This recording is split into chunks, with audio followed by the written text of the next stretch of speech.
శ్రీ విద్యా సాంప్రదాయంలో రాజశ్యామల లలితాంబిక యొక్క మంత్రిని, జ్ఞానశక్తిగా పూజింపబడే దేవత. ఆమె తన సొంత వివిధ రూపాలు, పరివార దేవతలను కలిగి ఉంది. ఆమె ప్రాథమిక ఉపవిద్య లఘుశ్యామల. లఘు అంటే చిన్నది.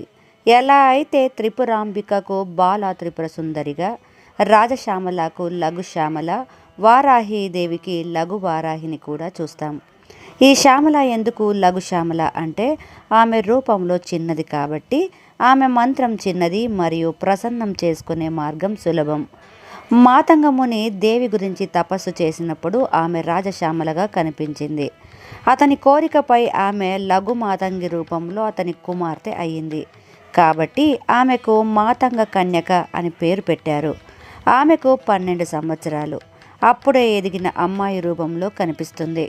ఆమె యుక్త వయస్సు, ఎర్రటి చారలు ఉన్న తెల్లని వస్త్రాన్ని ధరించి వల్లకి అనే వీణను, పువ్వుల నుండి సేకరించిన తేనెతో నిండిన పుర్రెను పట్టుకొని ఉంటుంది. ఆమె చిరునవ్వు అందరినీ మంత్రముగ్ధుల్ని చేస్తుంది. ఆమె లఘు పూజకు కూడా శీఘ్ర అనుగ్రహం ఇస్తుంది.